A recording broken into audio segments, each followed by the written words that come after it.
All right, let's get going. How's everybody doing? Amazing. Amazing. Tell me how you're feeling 5 weeks later compared to your very first day in SRI. How you all feeling? I'm not going to do the sloth thing. We can do that maybe this afternoon, but how are you all feeling about this experience? Awesome sauce. Okay, Great. let's hear from some others, Say that. please. It doesn't have to be like positive. You can say a mix of things. Grateful. I got to meet a lot of people and like get to bond with a lot of the girls there. That's awesome. So So you built some community. Good.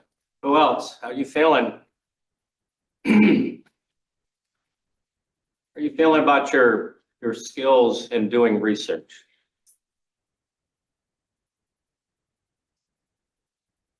Wow. Come on. Come on. How are you feeling about your skills in doing research? It's right before the presentation. I'll make a poll, an anonymous poll, There you that go. we can return to later.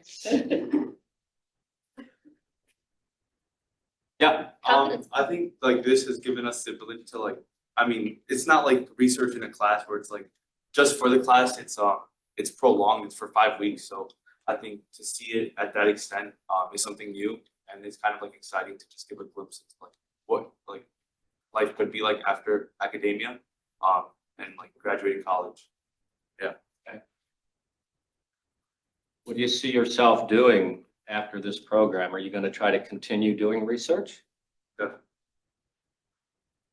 Good. Applying for some of the opportunities offered in the college, like the undergraduate summer research program, the Dean's Undergraduate Fellowship, graduate research assistantship, all kinds of good things, right? Yeah. So Dr. Berardi could not attend today. He asked me to pass along that you will be receiving an email probably from Jewel Schroeder, who is working with him on the program evaluation.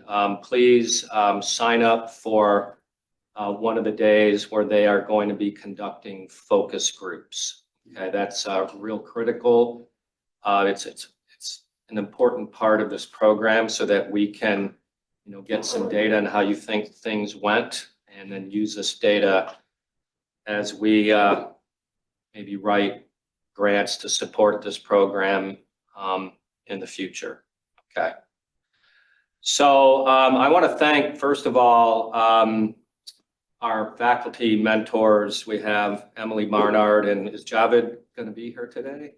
He's running late. He's running late in mathematics, so thank you for that. We have Eric Landau in physics, who could not be here today, and Crystal Guzman, who is in biology, who handled the AI for healthcare. Do you all know if she's planning to come?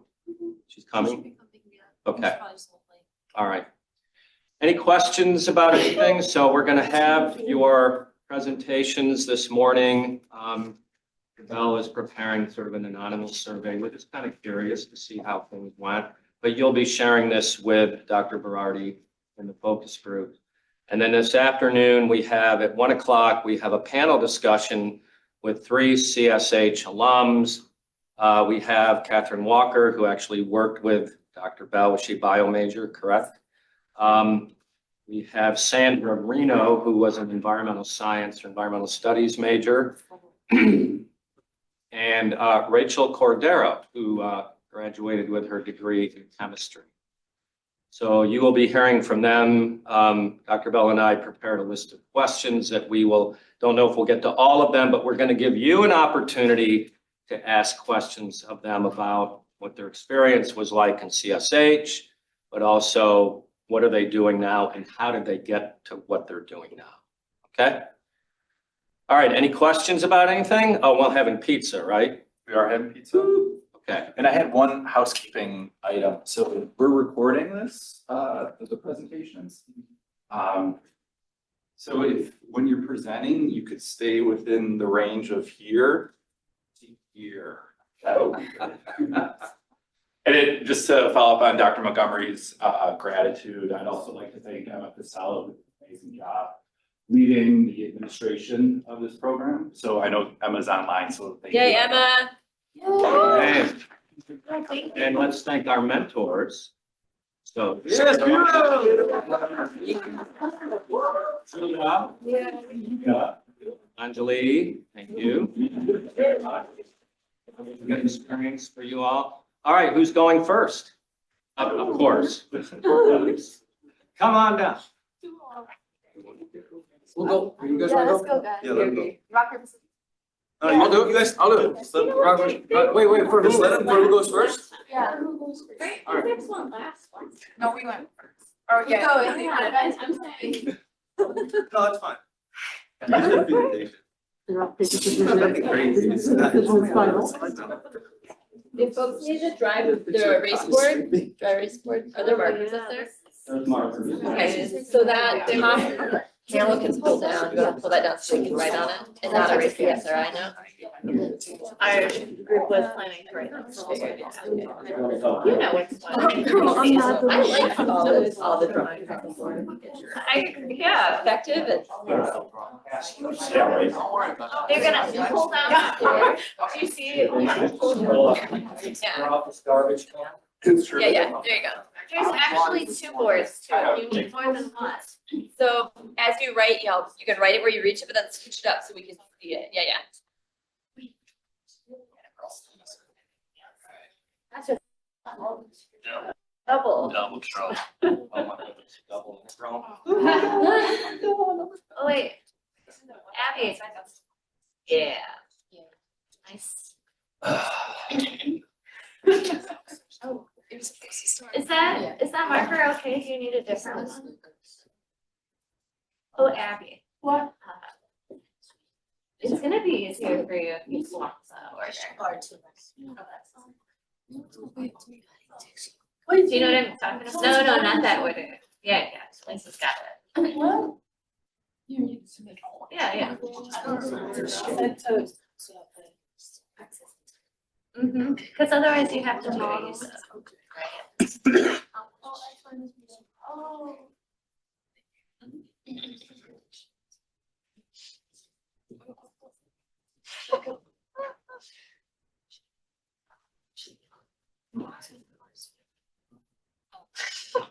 Hang on, I gotcha.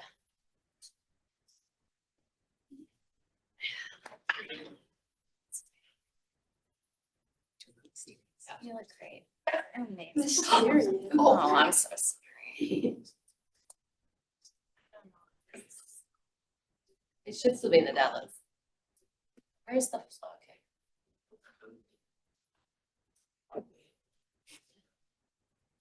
Yeah, that one. Oh, my mouse is super sensitive. There you go. Technical issues, it's okay. Okay. And today we have Where Should the Beacon Go? With Talisa Green, Sadia Janelle, Shema Kanzada, and Abby Walton.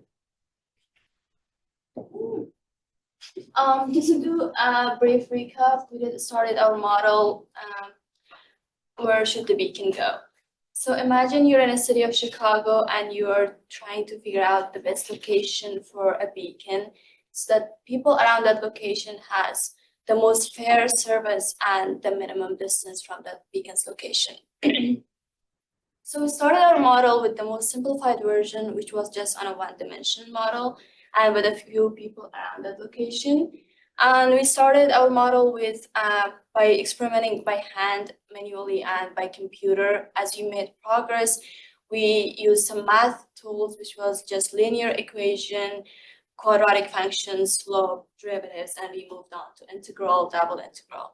We started a double integral where we just moved on to make it more complex, adding more weights on our problem and having more higher powers to the people's location. which you'll see why are we adding higher powers and more weight on the people's location in the more slides. So our notations are, the first one is just the beacon's location, which is just B. And for the people's location, we do have P1 up to Pn, n can be any number for the people's location. We did come up with the formulas that for the total distance, which was just the sum of absolute distance, people's location from the beacon's location. We're using the absolute value just because we don't want a negative answer for our minimum distance for the beacon's location.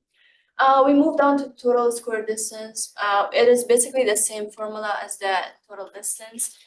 We're just squaring it just to get more precise answer for it. Adding higher power to our distance formula is just putting more weight on the people who are living further than the people who are living in the center.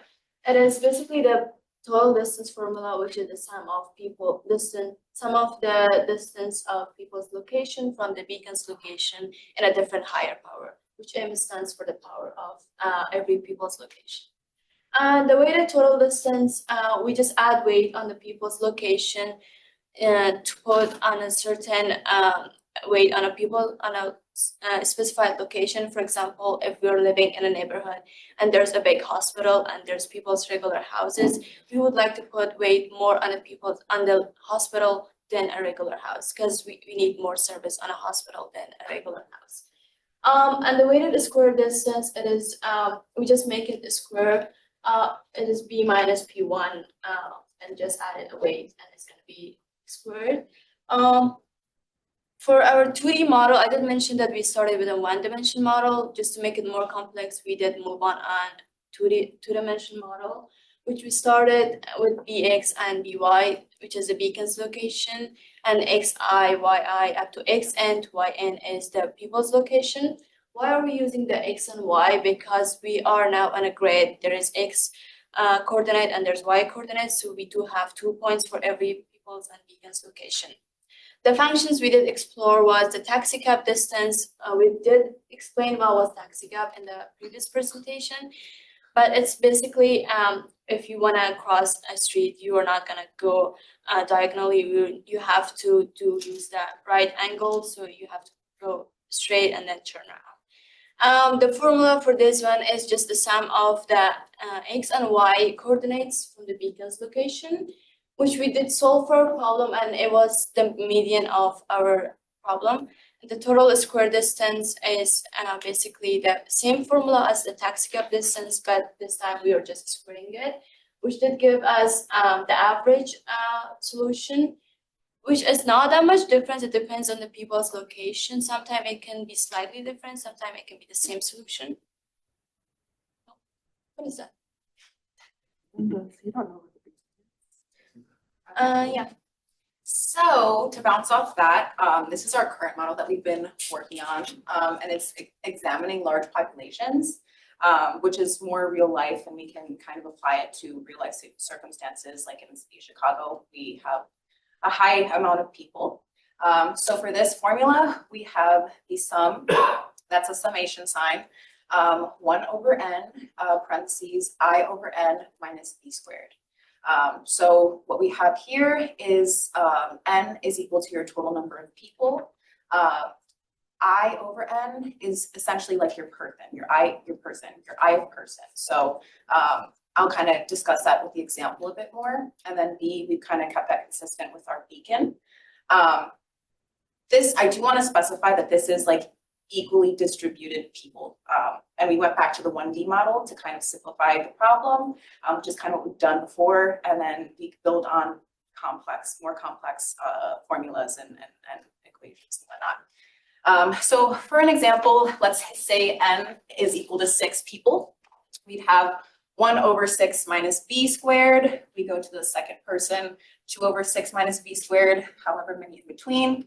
And then it ends with 6 over 6 minus b squared, all over 6 because you're taking the average square distance. So to average it, you take it over the total amount of people that you have in a population sample.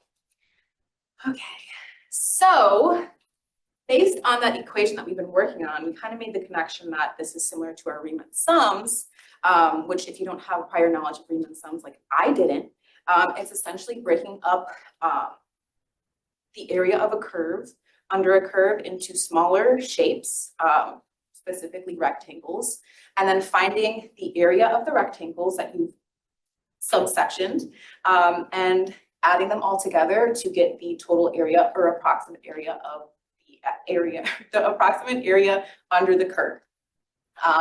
So with that knowledge, we need to know the area of how to find a rectangle. So I kind of have that placed right up there. So that would be your width times height. Now, in comparing the two functions, we can say that the change in x is equal to your width, and then the function of I or xi is your height. We have it over here, the breakdown, where it is as the number of people goes to infinity.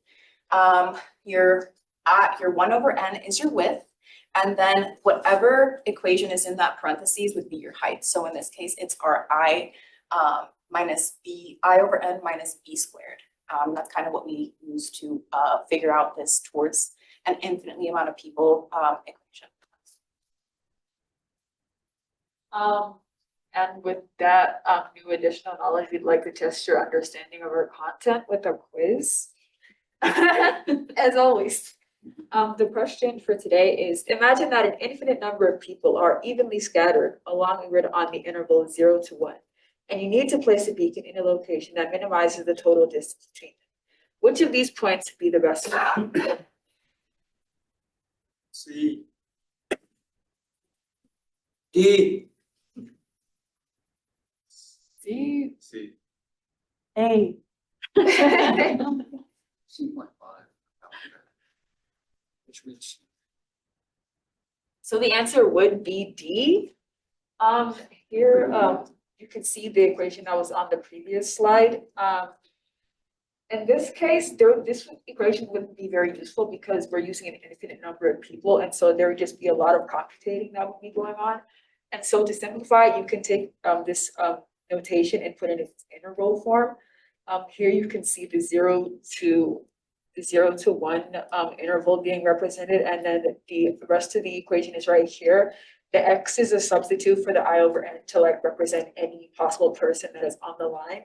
And then the dx represents the 1 over n, which is like we mentioned before, the width between, or like distance between all the people that are there. If you recall, if you've like taken calculus before, or you remember from our previous presentation, we introduced you guys to like the derivatives and like different rules to get the derivative of a function. This week for integrals, we decided to do the inverse of that, which is known as the antiderivative. We introduced you guys last week to like the power rule, where you take the exponent in a function, bring it to the front of it, multiply by whatever is there, and then subtract 1 from the original like the exponent that's the exponential value. For an antiderivative, you basically do the inverse of all of that. So instead of multiplying something, you'd be dividing by it, and instead of subtracting the 1 from the original value, you add 1 instead, which is shown in this line. And then you plug in your upper and lower limits to 0 and 1 into the x to make an equation that has only b's so that you can get the beacon location. And then this simplifies to this line here. And then another thing from last week that we mentioned was like to find b, you have to like take the derivative to get the minimal location, which would be like at the bottom of a parabola. And so we set that to equal 0 and then solve for b and end up with 0.5.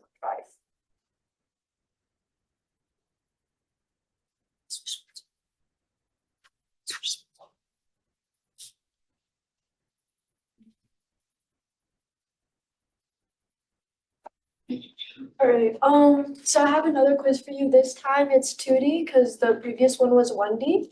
And just imagine this whole grid is an infinite amount of people basically, and they're all evenly spaced. Where would you guys put the beacon, A, B, C, or D? D. What about D? B. Okay. So the answer would be D. because it's the minimized total distance, 0.83. We can see that A, B, C, and E are all over 1, and we're trying to find the lowest one. So I'm going to show you guys how I did that in the next slide.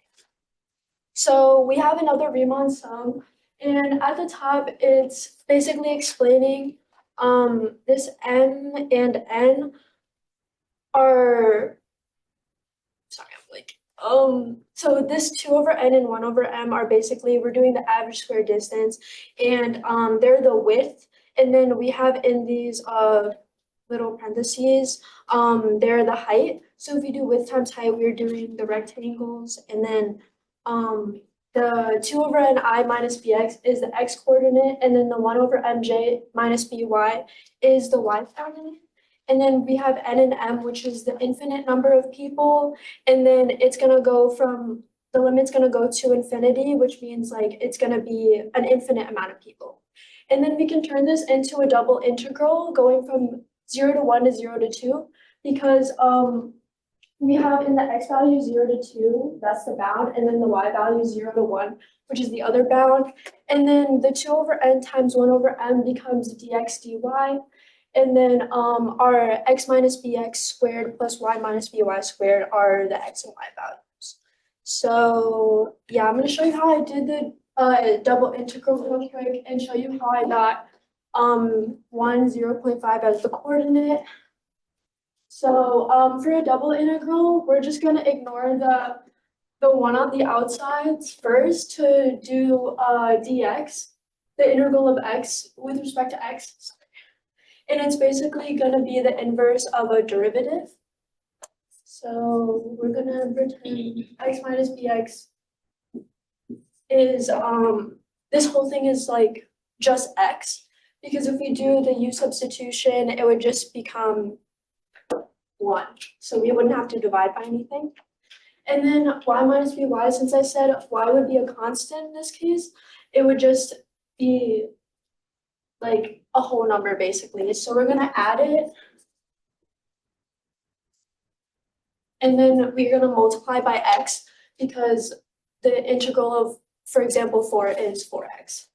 And then we're gonna plug in 0 to 2 for this. So we're gonna get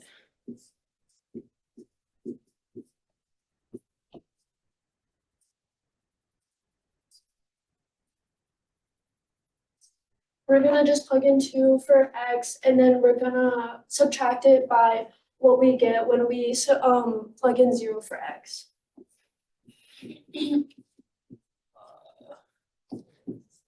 Yeah, and then if you plug in 0 into x here, it's just gonna be 0. And then we have to do the integral of this from 0 to 1 with respect to y. So x is gonna be a constant in this case. So 2 minus bx to the 3rd power over 3 would just stay as it is, but we're multiplying a y at the end.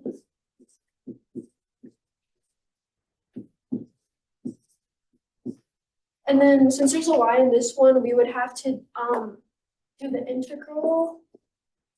It would be the power rule, but the inverse of the power rule. And then this one would also just multiply a y at the end because there's no y's in the equation.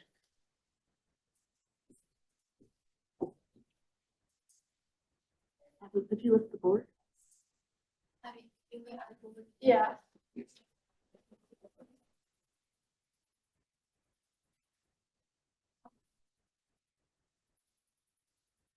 And then we're gonna plug in 1 and 0 and then subtract them. So it's gonna be, this equation's gonna stay the same, because if we plug in y, it's just gonna be 1.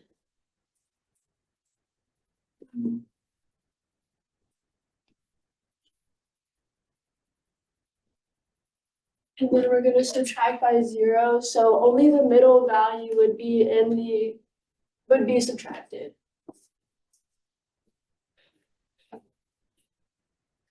And then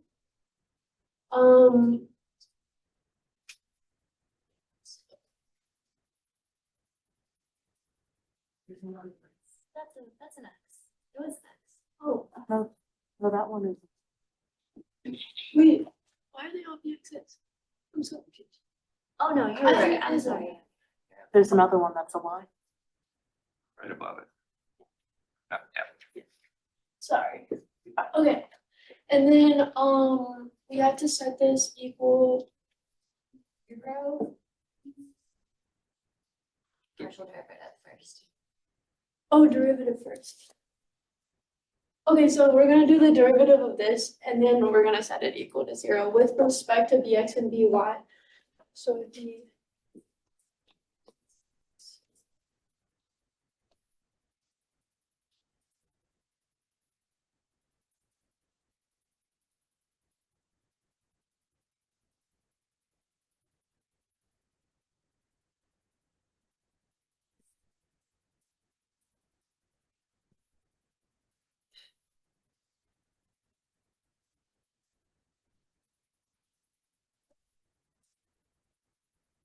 And then,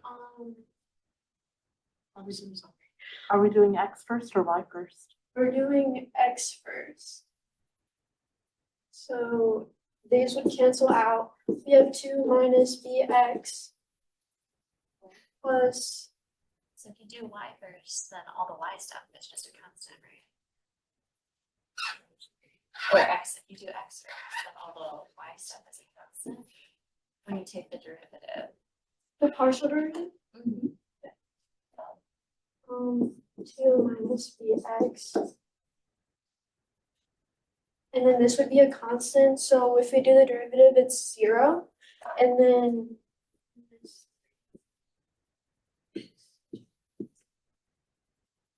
I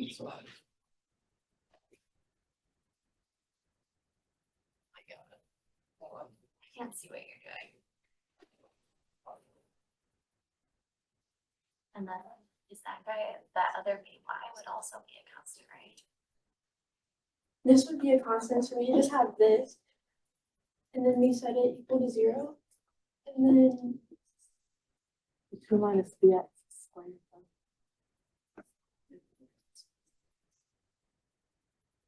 minus bx squared. 2 minus BX guys also squared. Squared. And then it would be, okay. 2 minus 2bx plus bx squared minus bx squared. And then these bx squareds would cancel out. And then we're left with 2 over 2 equals x. Yeah. Yeah. Oh, it's 1. Okay, guys, I did it. I'm so sorry. For a long time. Okay. Should I do the BY? I guess I could. You don't have to do the BY. Yeah, guys, just trust me, it's 0.5. I did the x, so it's that. Okay. Okay, so after what Abby did, and whatever math skills we did use, we experimented and we did test a couple problems. We were like, okay, let's just use a real life question so we can solve for it, and we'll see what would be the answer. We did come up with a question. Imagine you're living in Lincoln Park, and you're thinking, since we do not have any grocery store around here really close by people's locations, where would be a great spot to put a grocery store so that everybody in Lincoln Park have the easiest access to it. So as you can see, we did draw Lincoln Park like a square on a grid. There is different avenues, the streets, and we have CTA, everything. We did put a couple people's location on the grid. There are actual real locations where people live in there, go to school, they go to work, they hang out with their friends. So we're gonna simplify for people's locations. We'll figure out where would be the great spot for the grocery store to put on.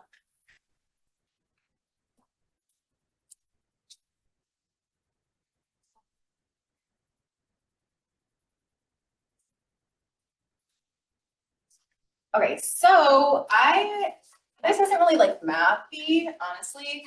How we found the perfect location was really just taking simple concepts such as like median from like previous findings, like with the taxi cab, we found that the perfect location, the total minimum distance would be our median. And then for our square distance, we found that the average would be our total minimum. So what we did was we just plugged in the x coordinates, which were 0.42, 0.43, 0.5, 0.7, and then 0.75. To find the median, you just cancel, boom, boom, boom. And since it's an odd number of people, you have a specific coordinate, which is our 0.5 for our x coordinate. We just did the same thing for the y, which gave us 0.5 and 0.6. That's where we found our total minimum distance between all the locations in Lincoln Park. And then for the average square distance, we got 0.566 for the x coordinate and 0.626, which is really close to our median finding, which is ironically where our Whole Foods used to be. So if we, want to make life easier for the college students and the people living in Lincoln Park, we might want to think about bringing it back. Yeah. That's what I'm thinking, but who am I? Scholar. More than people. For our second real life scenario, we chose to focus on a cooling center because it's summertime, the city's on fire like every other week. For this one, we all chose two different locations that are in the city and just placed them on this grid that we created. These were all chosen based on different factors, like how populated an area is, demographics of it, how the houses are built, which places already have access to cooling spots, or how easy it is to get to them.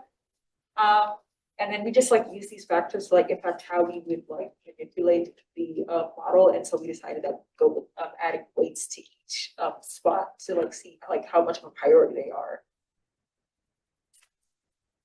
Yeah, so we added weights to all of these locations based on different factors like elderly, children, people who need it the most. And we put Lincoln Park as the lowest just because we feel that it already has a lot of places to cool down and a lot of more accessible places. And then we put, for example, Harold Washington Library as one of the highest just because it's closer to CTA, it's more populated area. And we also put Grant Park, it's pretty high just because it's where a lot of festivals happen, a lot of things closer or not as close to the city, and it's more so at a park. And then we also took into account this picture up here. And the purple is where people feel the hottest, or 9 degrees hotter than other spots in Chicago. And we also took that into account. And then to find our beacon location, we got 0.55, 2.27, which is a coordinate. And the way we did that is we multiplied the weights by each x and divided them all by the sum of the weights. And then for the y, we did the same thing, but with the y values. And then as you can see, no, is that one? Yeah, as you can see, the darker green dot is where the beacon should be placed. We can see that it's near the Harold Washington Library, not as close to Lincoln Park because we didn't put as many weights to it. So yeah, it's kind of in the middle.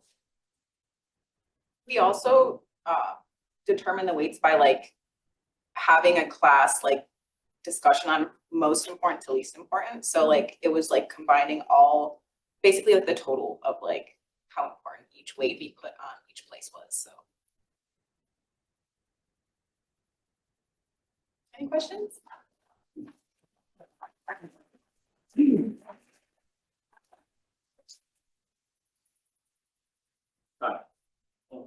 I mean, first I want to say it's amazing job, like overall. I haven't been going through your weekly things, so this is mind blowing, frankly, to me, like what you guys did in this. What was it? 5 weeks? 5 weeks? No, 5 weeks. Incredible. Like the explanation about how you came to like a Riemann sums and calculus came into it. Like that was surprising and really well done. I have a question though about your application here at the end, just curiosity.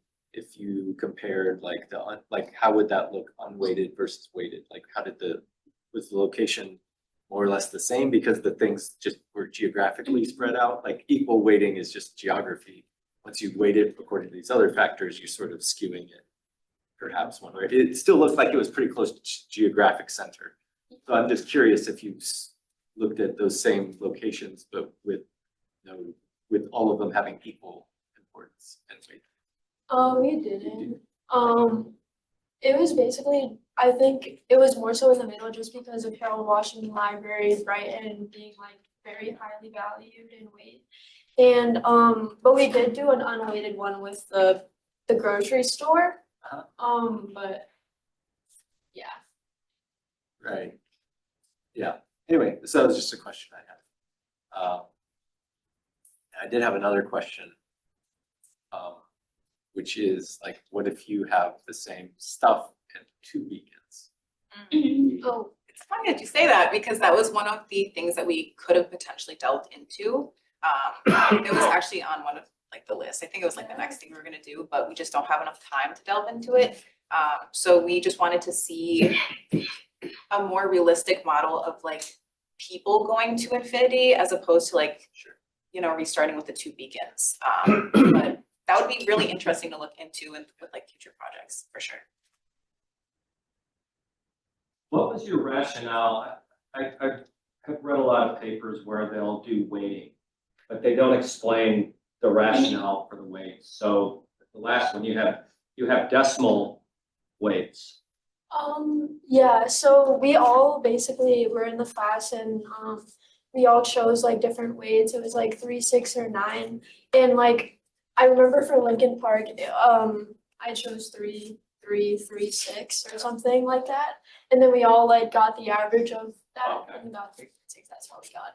But we did have like Dr. Barnard did like have us, we picked 2 places and then we had to have reasons for why we picked those places. So like what Sadia was saying, like we considered like populations where there were more held like higher rates of like elderly people or children. Some of us chose certain places because of higher homeless population, or just even looking at the map to see like where there's a higher heat index in Chicago overall. So we did that, and then we added weight to which one we saw was more, I wouldn't say more important, but needed more resources. So that's kind of how we. And that's a great explanation, Lisa. And I often don't see that in the papers that I read. They'll just say, well, we had a weighting factor of 3. Well, what does 3 mean? Right. And what you just described, that gives context to the weight. And that's important if you're going to be doing weighting, at least in the work that I do.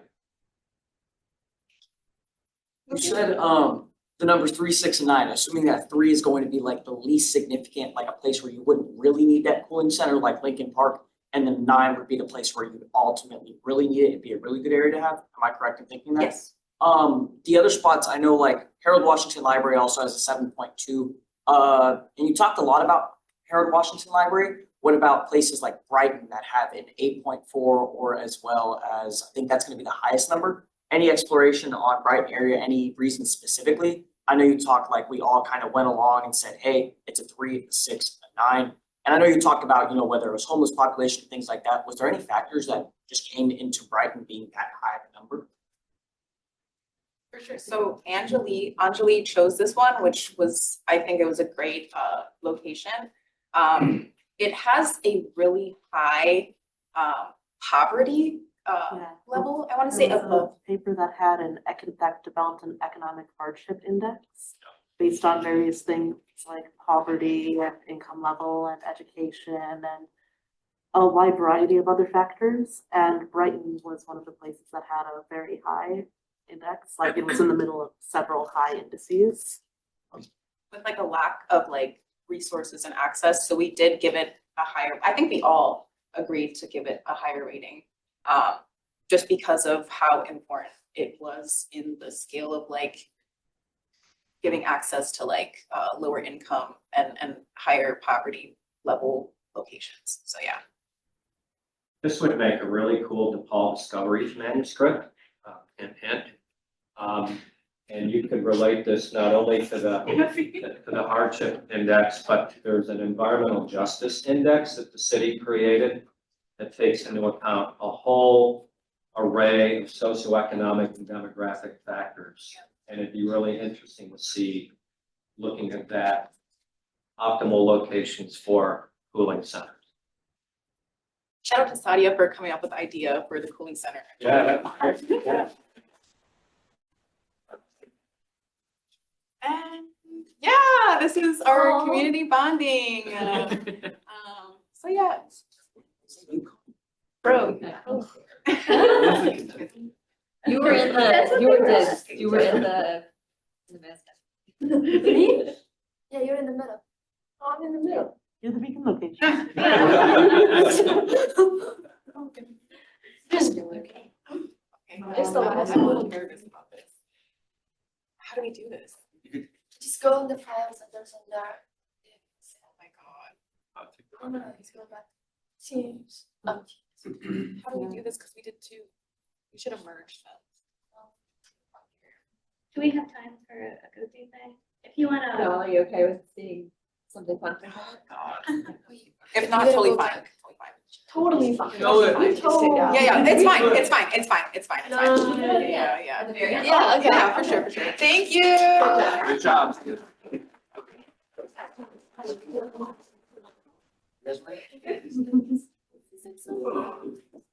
You guys should have taken the beacons too.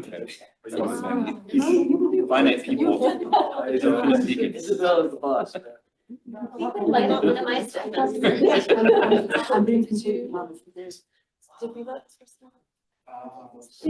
it looks like that's, Oh, yeah, thanks, Emma. All right, did we decide who's going next? Yeah. Where is it, y'all? It's on our. Did you resubmit it? Dude, it saves over time when you update stuff, I promise. It should be. You guys want to be dominant right now? We do this right every time. Wait, that's not ours. Like that side? Wait.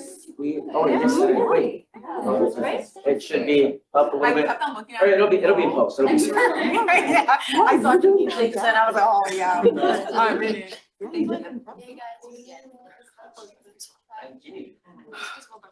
I'm kind of sad. You're still over there. Yeah, I got it. I'll do it. You got it. Relax, guys. Relax. Except the math part. You got it. Yeah, for sure.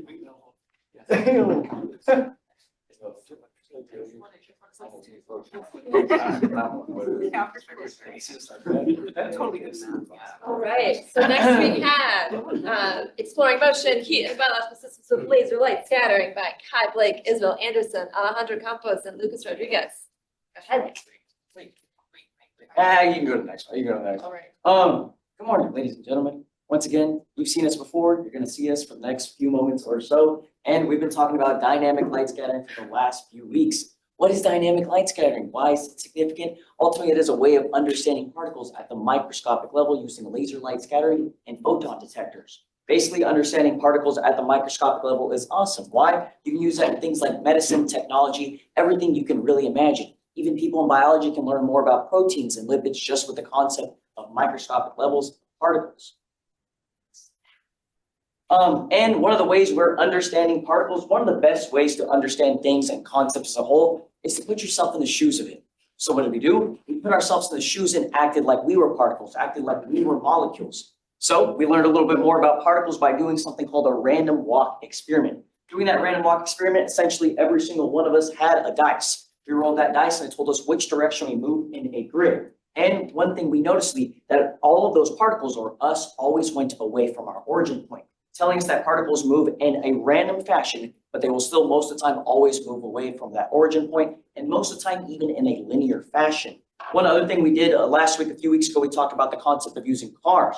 We used the concept of cars going through a crosswalk basically showing us patterns over time, showing us that cars bunch up the same exact way that particles bunch up. So it's very important, just a bunch of analogies and just a bunch of experiments we've done over the last few weeks, just to understand what we're doing before we even get to the dynamic light scattering as a whole. And something you've seen multiple times and you're going to see one more time this last week is our turntable. This is our masterpiece. This is ultimately the device as well as the machine that we've been using for this whole concept. Now, the first week we showed you a little bit about this turntable and what it does. Essentially, you can see where that cuvette holder is as well as the limit switches. That's today what I want you to focus on the most, because ultimately those are things that have varied over time. Our laser is going to be coming from the right side of the screen, shooting offwards into that beam. But you're going to notice where these limit switches are and where the cuvette holder is now. And we're going to go, because that was in week 1. Now in week 5, you can notice the limit switches have actually changed. Now, what is a limit switch and why significant? So you can see the wires connected to our motor, and you can even see the wires connected to our APD, our photon detector, which is counting all of the light, which is how we see how particles move. We do not want that APD that has a lot of expensive wires connected in it to go straight into that laser, because that laser will fry the whole machine. We also don't want the wires to be pulled out. So we have limit switches to the point where this turntable moves, it hits that switch, it's going to stop and go the other way. And that's all because of lovely Spiros' code and our hard work that we got to design and actually finish and build these limit switches using 3D printing. As Lucas spoke on briefly about the turntables and cables and what could go wrong, but Spiro's code worked. But there are more things that went wrong, kind of, as like that we had to fix on the turntable. As Lucas showed on week 1 to week 5, a lot changed on the turntable. Like the things we had to test for with the cover holder structure, it was kind of like interfering with the APD, and it wasn't counting up. It wasn't taking the angles right, basically. And the optical lens, like the little circle thing that like the laser shines through, it was kind of closed too much. So not enough photons were being counted, or like the APD will also overheat sometimes. So we had to like take a break to take data. But these are all things that went wrong, but due to like experimentation, they got fixed, like as Lucas showed. We fixed all of those things, so data could be taken like correct. Okay, so this graph is a little bit different. Somebody's on the Zoom and somebody's talking over it. That's what's going on. Can we like mute? Yeah. That'd be awesome. I think I may have done it. I just pressed it. You might have muted yourself. You awesome. Hope that worked. Thanks, Emma. Thank you. I appreciate you. Alright, anyways, so this graph is a little bit different than graphs that we've been looking at over the previous weeks. This is still just the 90 nanometer dilution series, but this graph, instead of focusing on the diameter versus the concentration, this is on the photon rate and concentration. You might recall last week I was talking about our goal was to get a linear graph. And as you can see, this is the linear graph we were looking for. And this is just showing us that our dilution samples that we created are pretty accurate besides the 0.5%. But this is really important because this ties into like the APD and the turntable and stuff like that, because there's like a lot of factors that could go wrong within conducting each experiment. And so now at least we know, at least for this series, pretty much the dilution was reliable. And this also just shows the overall goal, which what we were looking for is that as the concentration increases, the photon count increases. So this is pretty much what we were looking for, and this shows us the exact data that we were hypothesizing before doing the experiment. And then, so starting this week, we started to do something called a contamination series. So we talked about earlier in the previous weeks on how we were working with 90 nanometer sphere-shaped latex in a solution. And now we're taking 300 nanometer size particles of the same latex material into a contamination of 10% of the 90 nanometer. And we're putting different percentages of the 300 into that to see how the APD works and how we can kind of see the difference in particle sizes. So just some math that helps us for the graphs coming up. the number of particles in a solution is the first thing we needed to find out. That helps us with like getting the total number. We started, and then, yeah, so we have percent by weight, which on the bottle, it says it's a 10 milliliter bottle. And the percent of weight of the solid, which is the latex sphere, is 0.1%. And then that is multiplied by the total volume of the solution, like I said, 10 milliliters, and that's all divided by the volume of the sphere because that's the object that we have, the latex sphere. And so here's the volume of a sphere. To go over, and then an example we did this would for the this again 0.1% of the 300 nanometer thing would be 0.001 multiplied by 10 milliliters, and then that's all divided by your volume of a sphere, and we plug in 300 m times 10 to the negative ninth so we can get to nanometers. Divide that all by 2 and then raise it to the third power, and we get 7.074 times 10 to the 17th power is the amount of particles in the 10 milliliter latex sphere solution of the 300 nanometer particles. That's important because once we get that base number of how many is in the 10 milliliter, we can start to see how much would be in 1% of, if we were to make the 1% solution. So we have the top equation, that's divided by 10,000 because that would be the, that's 10,000 microliters. That is equivalent to x over 10. And then 7.075 times 10 to the 17 times 10 divided by 10,000 gives us the number of particles of the 300% solution, or of the 300 nanometer solution. That's 1% in the concentration of the 10% of the 90 nanometer.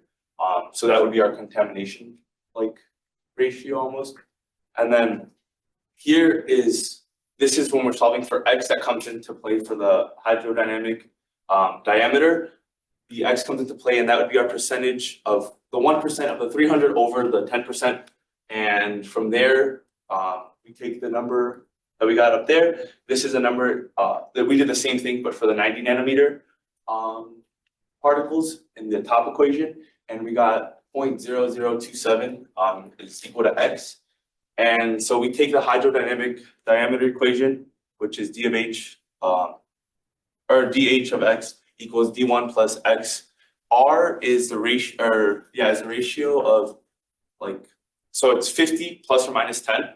That means that one 300 nanometer particle has the same amount of light scattering in the solution as 50 90 nanometer particles. And that goes into here. D1 would be our 90 nanometer because that's what we're starting with, and then the D2 is a 300. And when we plug that in, we get to see that the diameter that we're getting is 138.7. And then, So what he was just talking about is basically the contamination. And what we mean by contamination is that we combined a 90 nanometer 10% and contaminated it with increasing concentrations of the 300 nanometer. So as you can see here in this chart, it's a little bit cut off, but this is the 90 nanometer concentration, and this is all 10%. So basically, this is how we did the last ones. We would change the 90 nanometer concentration, and we would mix that with water. But this, we're mixing the 300 concentration with the 90. So the 90 is acting as the water, and then we would contaminate it with increasing concentrations with the 300 nanometer. And so this is what the graph. So the on the x-axis, that would be the ratio of number of particles, and then on the y would be the diameter of the particles. And as you see here, it's pretty good graph because the error bars it shows almost the best fit of the of our R value, and it shows that it was actually pretty solid. We were in the margin of error on the graph.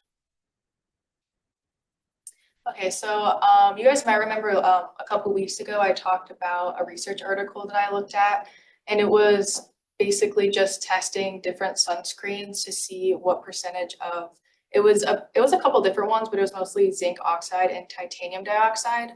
So we decided that we had the opportunity to test this ourselves, So we loosely followed kind of their instructions that they listed in the article.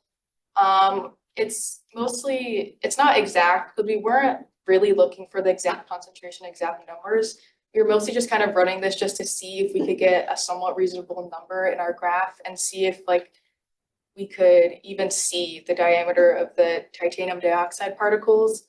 So unfortunately, the sunscreen that I brought in, the brands are a little bit sneaky about the like titanium dioxide. They didn't list the specific percentage, so I didn't really have much to compare it to.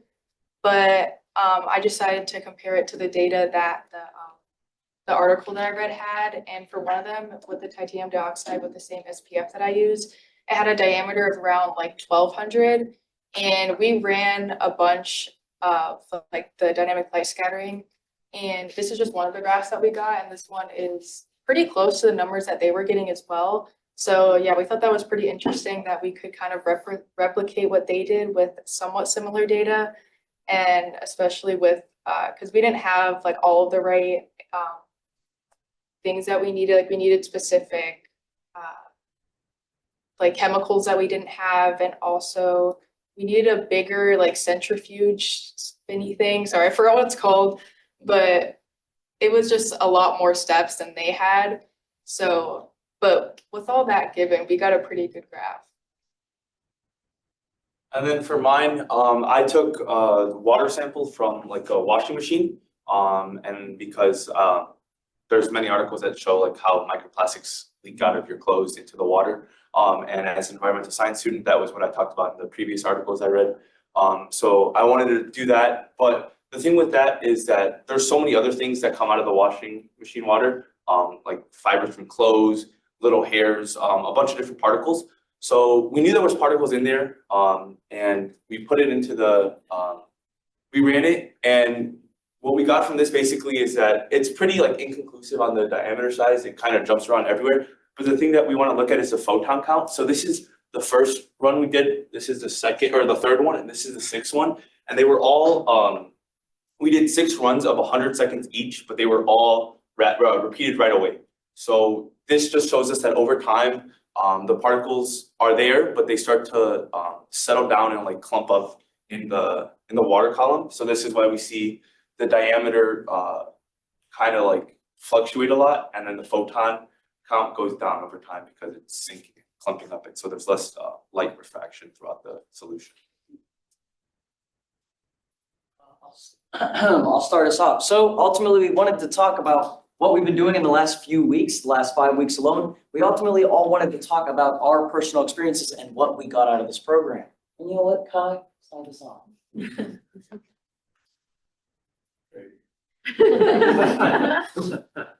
So, there are many takeaways from this program. One, I would say, we learned a lot of like skills during these 6 weeks. Like, I think, for example, there's a few like skills that we just developed, and these like skills we learned. I feel like the skills we developed were like our critical thinking skills or problem solving skills, and collaboration, and teamwork, because you gotta work a lot as a team, you know, it's just a lot. And then about problem solving skills, it was a lot of just troubleshooting, or as I said on my slide, experimentation. A lot of things go wrong, and we just kind of gotta figure it out. For example, like doing that vacuum chamber, it was kind of like confusing because one, there's no instructions, and two, there's nothing, like no resources. So we kind of just had to figure it out. I think Isabel can kind of talk more about like how to learn like the tools. Thank you, Kai.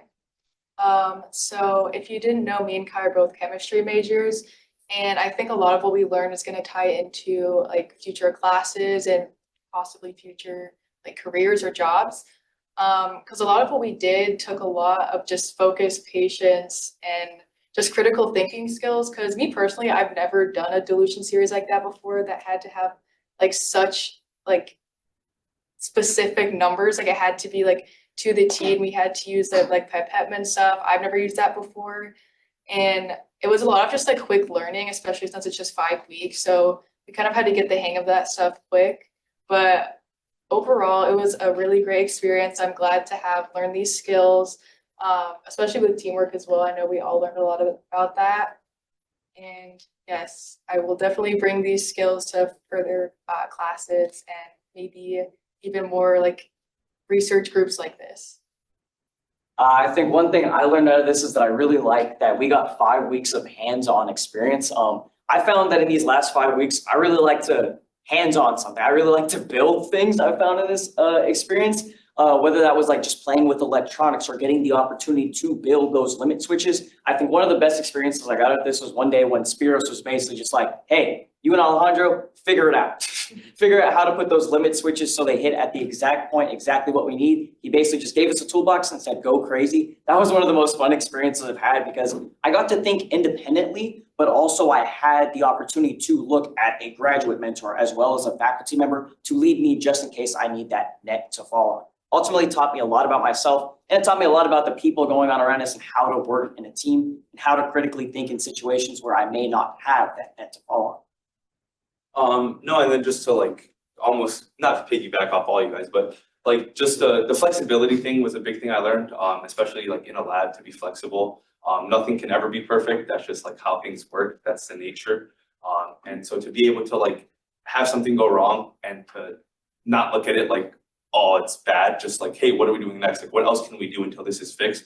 So that gave me a new like insight into how to deal with that in a positive way. And then like I think the biggest thing overall is kind of how this was like more of a physics applied thing, but not really. It goes into like everything else, to chemistry, to math, like all these different fields. So I think it just shows like that STEM isn't necessarily just geared towards that one degree you have, but it incorporates a lot of things. And it was unique and cool to see that and be like, get insight into that now so I can prepare for it soon.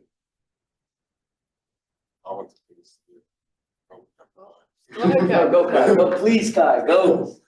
To basically sum it all up, like, since we all gained something out of this, because we all, I think like first week had some type of goal that we went to. And I feel like we all gained some confidence in like our STEM field, our STEM identity.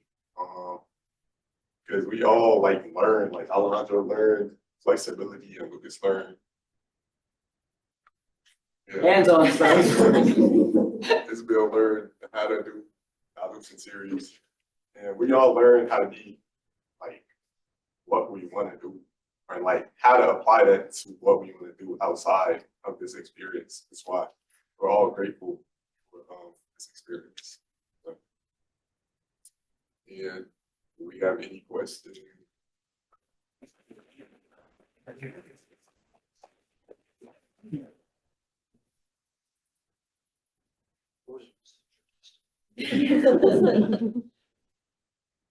I have two questions. One is about, so when you took the sample from the washing machine and then actually ran a laser through it, did you have to continuously like centrifuge your sample? Because you mentioned that as time passed, the material within the sample settled essentially. Did you continuously centrifuge it? Or So did you just... what we did was we ran one like at 100%, just all the like washer, the like solution was 100% straight from the washer, and we did like we would shake it up just to get things moving, but not necessarily put it in the centrifuger. But yesterday we wanted to get like the heavier material, the bigger stuff that would sit to the bottom. And so we did put it in there, but unfortunately, like it was kind of hard to gather that stuff on the bottom and put it in a different container. But yeah, we did use it. We did shake it up to like see how it would, and then it settled after. Yeah. Cool. And then actually, I guess I have another question. Two more questions. And for Isabel, I'm sorry, my Dr. Bell student. It's like a side effect. It's delightful. Yeah. So for Isabel, so you had a hard time finding the actual percentage of the titanium oxide in the sunscreens. Were you able to like get a range of, were you, essentially, did you look up online, whether they had, that sort of information out there, like for that specific, brand? So yeah, I did look it up. I used like the Hawaiian Tropics brand. It didn't really give any specifics. I don't know like what their legal obligation is, but they didn't have any. But I just looked online and just for overall, because I was thinking that it could possibly have to do with the SPF. So it was SPF 30. So I just looked up like SPF 30, like titanium dioxide range. Every time I would just get a different answer. So I couldn't really find an exact thing to base it off of, but yeah, if we like had more time, we could probably like use a better brand, use something that would give us more of an exact number. What were the conclusions? You said you were able to replicate pretty closely with this paper. What were the conclusions of the paper?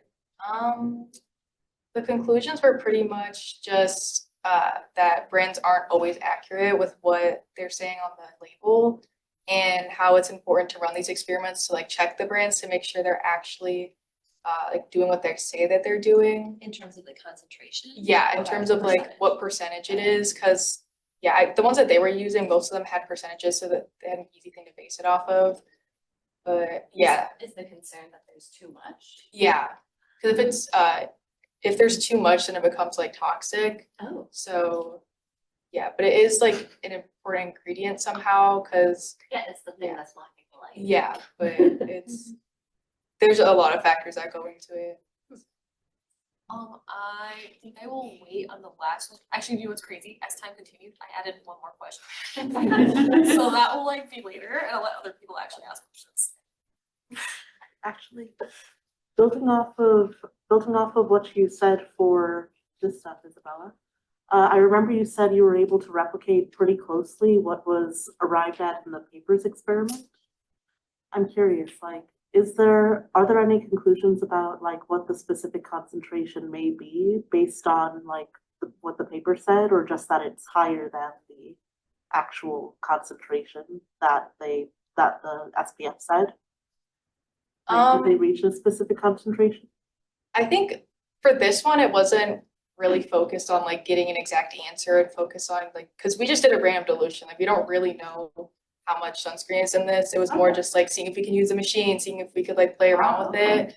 So yeah, this isn't like any hardcore data that would be like posted anywhere, but it was just like a fun activity.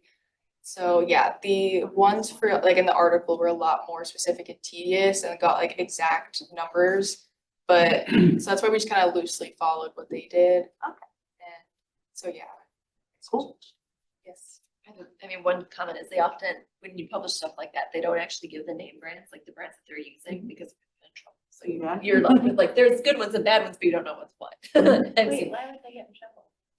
So The calling out other Saying businesses. that they're lying about what they're using. I see a lot of papers that publish, they test like articles of clothing for the presence or absence of different substances, and they just say we purchased 10 things from this one store, but they won't list the actual manufacturer. So you're left with being concerned but not knowing how to act on it. Anyway, the question that I have for y'all is, do you think, so concentration, yeah, but also I'm thinking about how small these particles are, right? Like the nano versus the non-nano titanium dioxide can have a big effect on impacts on coral reefs, its biopermeability, what it might actually be doing in the body. Can you imagine a scenario we could try to figure out if they were being accurate in the size of the particles that they were using? In the research article that I had, they had like non-nano and like the nano, they tested all the different ones. I'm not sure if they label it on like all sunscreens. I know mine didn't, so I don't know if that just assumes that like it is. Whether there's nano. Yeah. They say, like And yours mine- says non-nano. Oh, okay. Because nano is not great. Nano looks less white and nasty on your skin. I but think it's it labels worse that like for only if it's biological- not. That's what I. Yeah. Sorry, go ahead. I think it labels it only if it's non-nano, but Right. if it's regular, then it's just not gonna say anything. I think that's what mine was. I think they just won't say, yeah, they won't say anything. Yeah. Okay, so I went through the other question and I just didn't really get exactly how the diameter size would affect your results, would, can you explain this graph a little bit more to me and then explain? Because you guys had included diameter size in your equation beforehand, I just didn't really understand how it all kind of fit in together. If that makes So sense. for this graph or like a previous one? If it's only for the previous one, then the previous one, and if it fits into this graph, then if you could explain that, that would be helpful.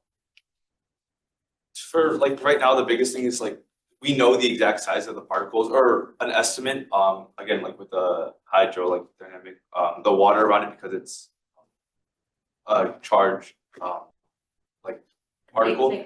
Yeah, but it's mainly for the setup for the continuation of the experiment to like have a good basis and make sure the computer's running, making sure like, hey, if we're getting 90 like nanometers, then our machine and everything is running running right and like it's not having any errors. And then when we do the concentration, we're trying to see how the machine picks up on that and then like what the machine tells us. So it's more of a check, if anything, to see if like the machine and the code and everything is like around that right area. So it's like a control then. Yeah, I think I use the analogy, I was talking to somebody the other day, and I use the analogy of diameter using kind of like, think of a contact lens. You put a contact lens into water, and some of that water is going to technically attach to that contact lens, therefore making diameter a little bit larger. So if you actually look at, go back to the hydrograph, this graph, you can see that this is 0. This is basically a 90 nanometer particle. That's exactly that latex here that we are measuring. But you're going to notice it's not at 90. It's actually at about 105, 110, because it has that little water spray connected. To our goal essentially here, and as well as in the future, was basically when we put a 90 nanometer particle solution in there, it should have a diameter of about 90. But problem with that, the water connects to it, and there's tried ways to work around it. But ultimately, that's kind of the analogy. And why we use diameters, ultimately, just like he said, a way of checking us, making sure everything's going well and it's working. Okay, cool. And then my last question was more like more like a person question. Everyone human question. Yeah. Are you guys interested in like continuing to do things in like the physics lab or taking more? I know you definitely are. You're a physics major. You stay and do more stuff there. But is everybody like interested in like staying in contact and doing some stuff with the lab or like? Yeah. We're throwing a reunion. No, yeah. We're in the same physics class. We're all taking the same physics class next quarter, so we're all going to be in a group And together. Spiros is our TA. No. It's not confirmed. We are going to confirm that Sign Spiros is our one of the TA. six classes. So I mean, yeah. Oh, that's great. So yeah, definitely. For myself, I definitely would like to continue. And like I said, it's not just physics; it's everything else that's incorporated. So that makes it like really interesting and fun. That's great. Any last questions? Question generator. I was just wondering, like, would you be able to explain the DH equals the D1 plus XR D2 over 1 plus XR? Yeah. So that's our. If you want to go back up to the equations. I think when she says explain, or when they say explain, they mean like, can you help us understand why that equation? Yeah. Like the pieces of the equation you explained really well, but why is it that equation? Because like if you make D1 equal to D2, then you get 1 for the entire equation. So is this measuring a difference between D1 and D2? Yeah. So effectively? D1. I'm gonna jump in. Yeah. You have to, so I'm gonna give you guys a hint and then, because you guys know this and we talked about this. So this has to do with like cleaning, right? Oh, Go yes. ahead. Okay, so, dang, all right. So we have such like a tedious cleaning process. We use like a sonicator, and that's what what do you call it? Centrifuge. No, the vacuum thingy. We do a lot of rinsing just to make sure that, because as we can see here, this is basically just showing us like how like important contamination is. When we like see a graph, like we can see how much it skews our data. And so this just kind of proves our point as to why our cleaning is actually like super important. We're not just doing it just because. And yeah, because any amount of contamination like from the previous one, because we do like a lot in order. We usually start from the smallest, like at 0% and go up to the highest, so it's less like risk of contamination. But there always comes with the risk, so we kind of know that it's never going to be exactly 90 nanometers. along with the like water around it. And so, yeah, after we change each thing out of the each sample out of the cuvette, we just clean it a lot to make sure that the contamination isn't gonna skew our data. I also might be able, do I go? I was gonna add that I know that Alejandro might be able to understand the equations the most, but I know while we were doing the contamination series, I was kind of thinking in my head, why do a contamination series? And I kind of like did a little bit of research into it, and I used the analogy of like biology. When you're measuring things like proteins and lipids, there's not always going to be 100% of something. So doing a contamination series tells us a little more about what's going on. Because it isn't always going to be realistic when you're measuring something. It's going to be 100% 90 nanometers. It's going to be a little bit of everything. And that's kind of the whole point of contamination series as a concept. But I also know that Alejandro knows this method better than any of us, so he might be able to explain much more of the equation. No, I mean, it's like, I don't know, when it was explained to me, it was just taking both, because they are different, they're two different sizes, and then they're different, like, how I was talking about R, the amount of intent, or the light that scatters off of each particle is different, so that's why we have the ratio, or the 50 for R to account for that.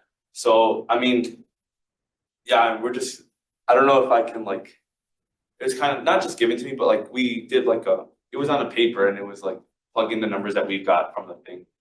So I don't necessarily like understand it to the point where I can get like in the Difference is almost like a weighted average. Yeah, it is kind of like a weighted like average. yeah, between the two particles, what the size would be from the photon.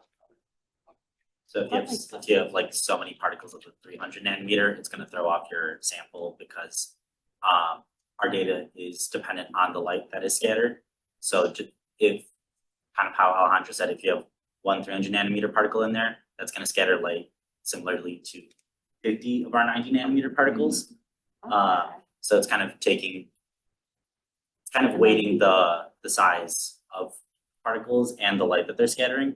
So it's to account for kind of how Isabel said our contamination, how much contaminants can we have in there and still get an accurate result compared to how much contaminants will throw off our result significantly. So like when you measure DH, I mean, forget about the equation, just the thing that you measure. Do I understand that's like, what, if this were a pure sample, what the diameter would be of the particles? So, Yeah, so it's like, if our R value is correct. Yeah, so like you can see kind of like the DH for that first point. If we have no 300 nanometer particles in there, it'll be this size. Right. But as soon as we add some, it jumps up to this number. Which makes sense, you're getting some of those bigger. I think so the orange points are actually our plotted physical points that we collected with the error in the size. And then the X is the concentration, which measures how much of this weight you're actually placing onto the two. It's the ratio of the number of particles. Yeah. Yeah. Yeah, that makes sense. The ratio between the concentrations. Yeah. Yeah, that makes a lot more sense. Thank you. Thank you. Thank you for asking those questions. We're good.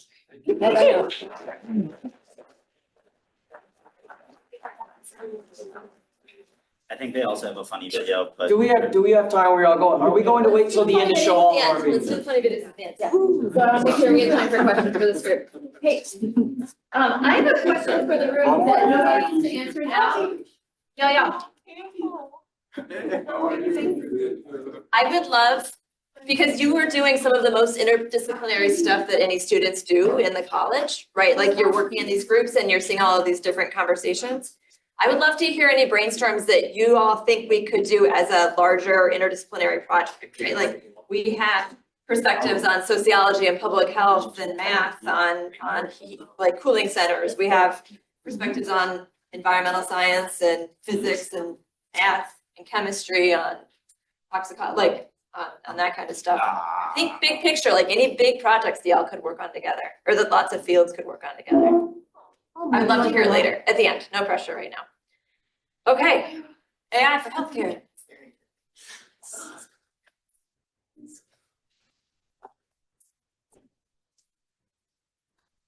Is that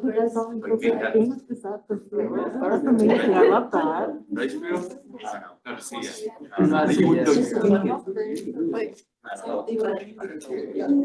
Oh, yeah. We got it. Thank you.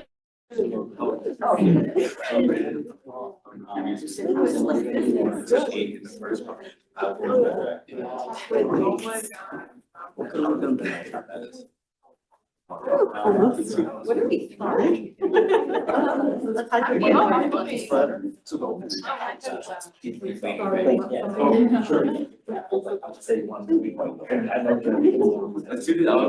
Okay, good morning, everybody. I want to introduce to you a great team that I have the privilege of working with. On the board is Hassan. Tayana to your right, Priscilla to the right as well, and last but not least, Zena. Alright.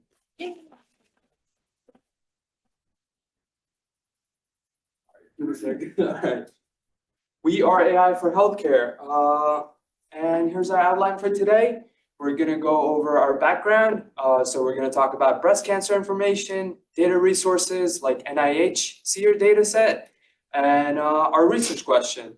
And then we're gonna talk about data science, our tools, exploratory data analysis, machine learning models that we used, and then we're gonna do like a brief summary comparing all the machine learning models and our results.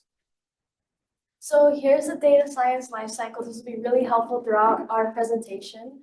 We're right now going to walk through steps 1 and 2, which is defining and understanding the problem and our data collection. What is characteristic? Uncontrolled cell population resistant cell death, still of self-producing nutrition sources.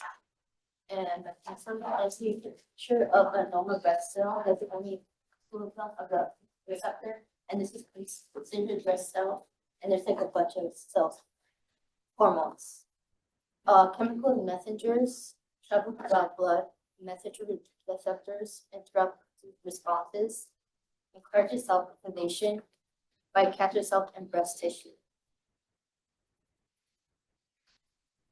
So we use the NIH SEER dataset. NIH is the National Institute of Health, and SEER is just an abbreviated version of surveillance, epidemiology, and results. NIH SEER dataset collects cancer incidence from a large population based on the cancer registries covering approximately 47.9% of the population. In the US, common cancers like breast cancer, lung cancer, prostate cancer, colorectal, and melanoma. Here are one of those, SEER datasets, and it showcases the 2019 SEER dataset, which had about 16.9 million cancer survivors in 2019.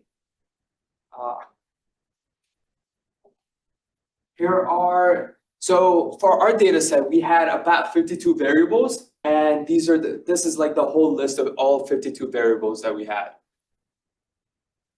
So as far as forming our research question, how did we come about our research question? So we first each looked at a couple of different research articles just to find more about what breast cancer is and some of those risk factors. And then from there, we highlighted our most interested variables and we narrowed it down to only a couple of variables. And then we formed the multiple questions based on those chosen variables and found one question and reworded it, which is, can we predict survival duration in months using receptor expression, cancer subtypes, cancer stages, histology, and treatment data? So here are our variables of interest that we chose. Our dependent or target variable is survival months. This is just a specific variable that a model is trying to predict. And then our explanatory factors are receptor expression, stage at diagnosis, early versus advanced, and the summary stage, and then the treatment that the patients received, whether this is surgery, radiation, chemotherapy, systemic therapy, could be multiple, could be none. These are some of the tools that we use for Python. Python is a computer language mostly used in data science for analysis. We use Visual Studio Codes, which is, there's a shorter version of it. We call it VS Codes, which is a software we use for Python. Python has several data types, integers, which are numbers, so 769, floats that are decimals, 7.3, 6.0, 9.02, Strings are text characters that have quotations with it. So it could be like 7, it could be numbers, letters, or anything. So it could be 7, dog, Henry. Booleans are true and false statements, and zeros and ones.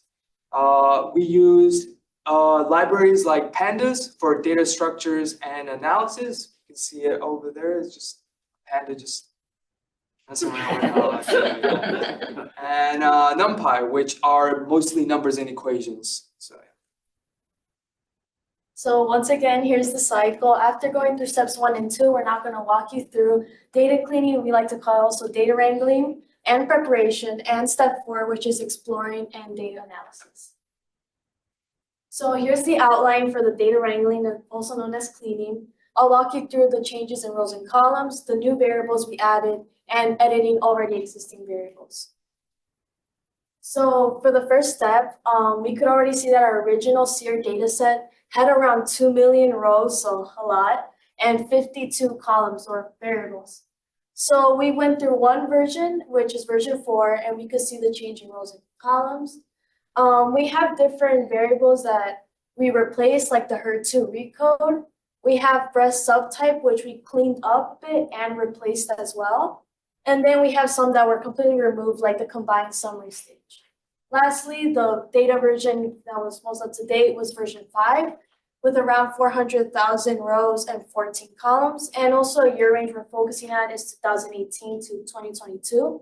And something I would also like to mention is when it comes to males, they were really underrepresented, representing like less than 1% of our data. And also to keep in mind, we didn't want like the differences between male and female when it comes to hormones. So we decided to eliminate males from our data set as well. So new variables, we kept the HER2 blank rows and recoded them as unknown just to keep as much rows as possible.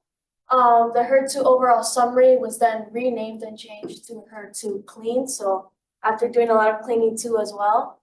And then we have this new column, which is really helpful. It's titled breast subtype updated. And with this, we have the estrogen receptors, progesterone receptors, and HER2 receptors combined. And here in the bottom, we could see it's like a screenshot from VS Code. But you can see how certain combinations could be categorized in like numeral A, numeral B, HER2 enriched, triple negative, or unknown. This is really helpful when looking at patients because looking at these specific combinations of receptors, we can see what type of treatment was probably taken for the patient, and even like survival rates, for example, triple negative being a really severe case. Lastly, we have editing of variables. Listed above are our treatment variables. And we used VS Code to test contradictions since we saw that some of the rows had yes for surgery, but then no for other columns that were similar to that. So we just wanted to test how accurate was our data. We saw that the surgery primary site had most agreement, meaning that the VS Code produced truths, meaning that both had the same output. And then we saw the radiation and surgery primary site had most disagreement, meaning there was a lot of contradictions among that.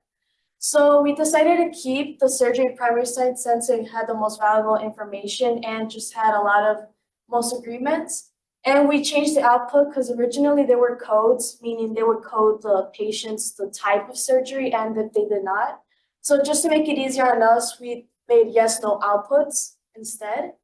And the other two treatment variables were removed and replaced for surgery conflict. And it was giving true or false, so we could see which row had patients that were having contradictions among those two columns. And this also as well is an example of a Boolean. Now we're going to talk about what is a box plot. It's very useful for numerical data analysis, looking for at the median we can tell what the data shape looks like, and helpful for finding outliers. We're also going to talk about a Gaussian plot, provides the same information as a box plot, but also includes density among data. The model used for displaying large data. It's one of the variables is category there's no XSX needed. And here's some pictures. So this is the graph that we produced. this is cause of death over months, and you can see survival in months. So the different categories are alive/other, dead from cancer, dead from unknown, and then not available. So we did have to split these up because the cancer data set that we were using kind of just put them into two categories, but we really wanted to focus on the patients that actually died from the breast cancer. So we could see that most of the patients are alive/others. So this is an example of a valiant plot. So it's the survivor by surgery, and a lot of patients didn't have like surgery for that. So finally, you're gonna see again the life cycle. We went through steps 1 to 4, and now machine learning models and working a lot with the code was our step 5, which was model building and deployment. So what actually is machine learning? It's a subfield of AI that uses models and learns from data. So there's two types. There's either supervised learning or unsupervised learning. Supervised learning is when you're using a target variable, and then unsupervised learning is when you're not using a target variable. We are using a target variable, which is the survival in months. And then the steps to this is to first ingest the data, so it must be organized beforehand, and then actually analyze that data and finally produce the model-based results. So we do have to train the machine using 80% of the data and then test the machine for 20% of the data. This is called model validation. So the goal of MLM, machine learning model, to model successfully for new or unseen data. So we're trying to predict future outcomes. So regression is what is used when the target variable is numerical. Again, since our target variable is survival in months, we're using regression since it's numerical. But there also is classification, which is when the target variable is categorical. So it is possible to make our models too fitting, meaning it can be overfitting. So we must be sure that our model is just right. Now we talk about machine learning model problem types. The first one is traditional linear regression, which is a regression type. And the second one is logistic regression, which is a classification. And the third one is decision tree, which is regression and classification. And the fourth one is random forest, which is also regression classification. And the last one is key nearest neighbor, it's also classification and regression. So our metrics for the machine learning models, we use the R2 value to showcase the measure and proportion of variance in the target explained by the explanatory variables. So it ranges from 0 to 1, 1 being the maximum, so it fits exactly on the line, and 0 being there's nothing there. It's not even close to the line. And mean absolute error, which is the average of the absolute difference between the predicted and the actual value. So here's a little chart we created showcasing the mean absolute error and how we determine whether or not how we use it. So the 10%, 20, and 30% are like pretty much, we can use that however we want. That's like the best values we can get out of it. Well, anything above that, it's poor and it's usually not good for us to use. And we use 0 to 40 because 40 is our maximum survival months. So that's like the maximum. Now we're going to talk about the first MLA model, which is linear regression. It's a machine learning with linear regression that's powerful used for understanding the data, and the data we're searching for is breast cancer. And so parts of it is the equation, which is y equals b subscript to 0 plus b subscript to 1 x. Y is the predicted variable of the dependent variable. B subscript 0 is the y-intercept. B subscript 1 is the slope. X is the independent variable. The strains are it's easy model to understand compared to other models, and the mutation is sensitive to outliers. And this is like we showed this last week on week 4, and this is my first model from week 4, and my R2 is 0.0, which is a pretty bad data, so this doesn't show that much information. And this is my new model for week 5, which is R2 0.81. It shows like a lot of more data for them. Also, the mean average squared is also within the 10% and the 20%, which is really good for these data points. So now for the next machine learning model is a decision tree regressor. So what does it do? Decision trees are versatile tools using both data analysis and decision-making processes. So they can be used for both classification and regression, which classification is categorizing the data into different groups, and then regression where they predict continuous outcomes. Since we're trying to predict continuous outcomes, we are using regression. So decision trees basically break down complex problems into a series of simpler, understandable steps. Some strengths are interpretation, ease of understanding, numerical and categorical, and then limitations are instability with small data variations and can be biased towards dominant classes. So this is just an example of a decision tree using like random data. And as you can see, the first top node is just what the machine is predicting without any knowledge. And then you can see the split where it says shelf location, bad, medium. So this is the question. So it's asking, is the product that's placed on the shelf in the medium shelf bad? And then it splits into yes or no. And then those are the predicted outcomes after the machine actually gets some knowledge. And then you can see 6.8 is the predicted outcome. And then N is just the sample size. So this is our actual data. So this is before we showed you guys this briefly last week. You can see that the R squared is 0.01. So definitely not what we want since we're trying to maximize and get it closer to 1. But this is what we produced this week. So we got the R squared up to 0.83, much, much better. And then you can see, like Yusela said in hers as well, we got a bigger variety of our data. So now looking at random forest, thinking of forest, you can imagine many trees. That's really what the model is. So it combines a lot of decision trees, and then its output would be an average of the outputs of those decision trees. On the left is a really good, I guess, picture of it. Like they use a fruit basket, and then you can see apple being the average output. The process it uses is something called bootstrapping, which means it picks rows at random, and also as well as like it can repeat certain rows or not use some at all. And because of that, it means that there's no like certain bias or certain numbers that will be just picked out by the machine learning model on its own.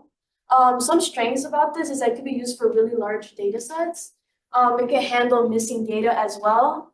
And it's not, it avoids overfitting as well, which is good because we don't want the machine learning model to produce that. However, it could be too complex when you're trying to print out the actual decision tree. I tried it, the boxes overlap and you can't really read what it's trying to say. And it's also computationally expensive. This as well, running my model took like more than 3 minutes, 4 minutes, and it's just too long of a wait sometimes. But overall, it's a really good So here was my before from like week 4. Also really bad R squared, 0.01. We can see because they just go straight across, but here it's a 0.83 and they kind of follow as much as they can across the line. So that's a really good outcome. And the mean absolute error is also in a good range. That's Sandra. Another model that we used was the gradient boosting regressor. The gradient boosting regressor assembles learning method that builds strong prediction models by combining many weak models like decision trees. Instead of training all trees at once, it uses like random forest regressor. The gradient booster trains one tree at a time and finds errors and then trains it again, and it just keeps repeating the cycle as you can see in that model over there. So it trains the data, so model 1, and then it's incorrect prediction, so it trains it again and so on and so forth. And it's really good at predicting continuous variables like survival months. Some strength of this is highly accurate. It has high accuracy on structural data, captures complex relationships and interactions like chemotherapy and surgery, just comparisons between them. And it's able to handle outliers and irrelevant features pretty well. Can handle missing values too, which we had a lot of in our data set. some limitations. It's hard to interpret than simpler models like linear regressors. It's slower to train than simple models. Mine almost took like 3-4 hours to like get one of the things done. It has a lot of hyperparameters and boundaries. Like hyperparameters are boundaries that are set before training processes and can overfit if it's not trained properly. Overfitting is when a data tends to follow all the dots like exactly without like showcasing all the things. So that's overfitting, and this model tends to do that if it's not trained properly. So this was my initial predictions, week 4. And as you can see, the R2 value was 0.04. And after the training and hyperparameters and setting those, the R2 shot up to 0.833, which is really impressive. And the mean absolute error was 0.01, which is in the excellent. 4.01, and which is in the excellent and good range. So now we have our summary. This was done in VS Code, and it just shows model performance summary. So what it does is that it compares all our models that we ran and shows the R square and then the mean absolute error and the root mean square error. And as we could see, the one Hassan ran had the best R square with like around the 0.833, so on. And it just really gives us a good visual like model of how each our machine learning models performed doing code. And we also did some like tweaks here and there with hyperparameters just to see which were the best ones. So this was after also like using hyperparameters to give it a best performance. And overall, just machine learning models are super helpful, especially like in science and in health, especially with breast cancer, because it could really tell a lot in terms of treatment or diagnosis. And it's just a model I feel like maybe more people in the medical field will be using, since it could take any type of data set given. Yeah, here are references. Thank you.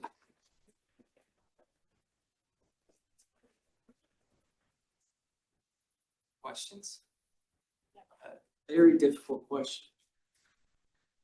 What was every single one of your guys' favorite part about these last 5 weeks? Favorite? There are a lot of good Just pick a good one. Doesn't have to be best. I think bonding over frustration with the code, like that was really, it was like, oh, not one of us are struggling, we're all struggling, but we're doing it together. So I think that was, but we overcame it together as well. So I think that was a really nice part. And also getting help from Mrs. Yes. Yeah. A lot of help.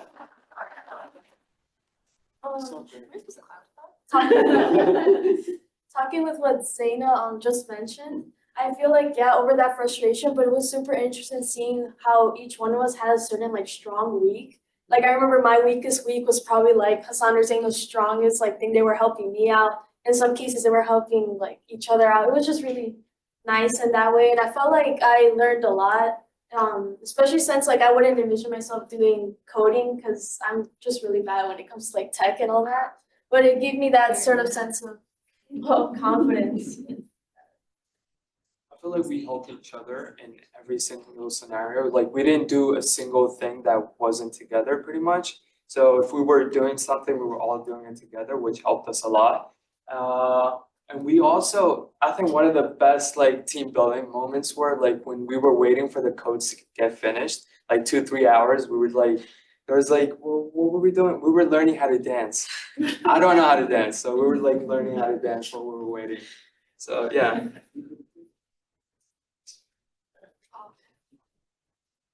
You guys learned so much. They learned so much, truly. Yeah. It's so cool to see you guys like where you were and like where you are right now. It's like, oh, I told them before, like you guys are so smart. Like truly. Like remember this, like you did all this.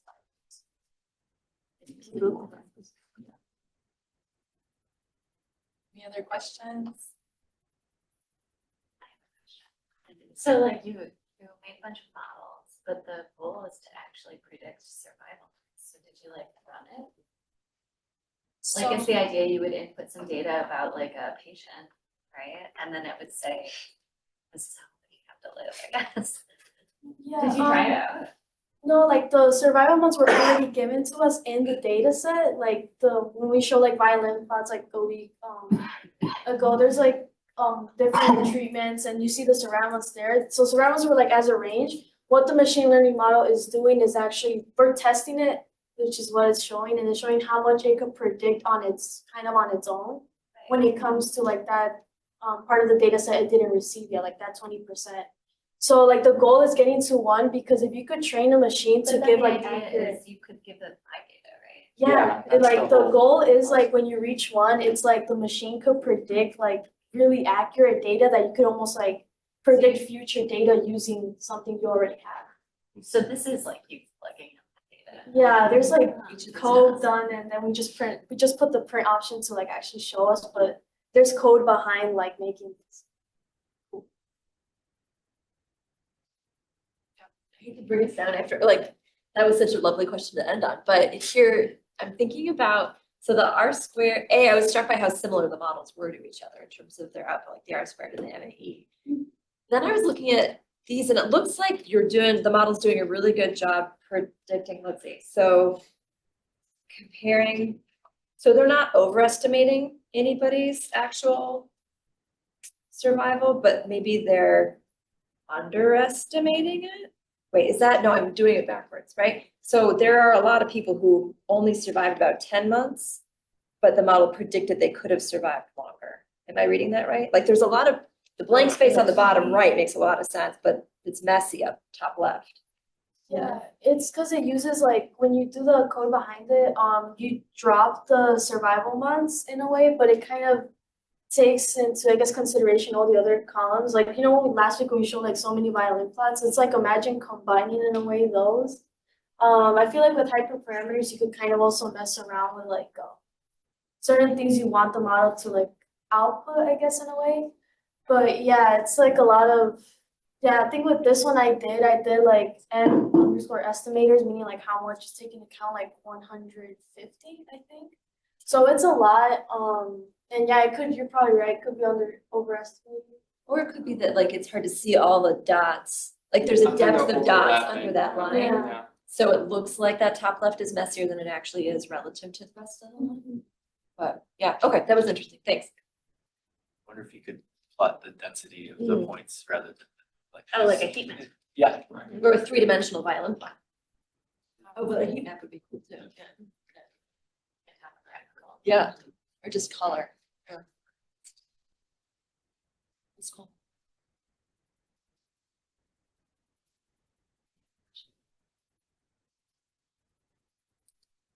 Well, okay. All right then. Yeah.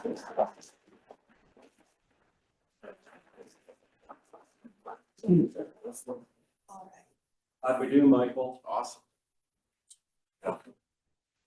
So I want to see everybody's YouTube like dances. Oh, yeah. What time is pizza arriving? Noon. In 4:01, okay. All right, so got it on do this you, one yet. do you need to Totally take fine off for if you need TikTok. to? TikTok. Okay. I wanted to see. I want to see dancing. How are we accessing this? Yeah. Okay, There's just a let's turnaround that says, Oh, oh, my God.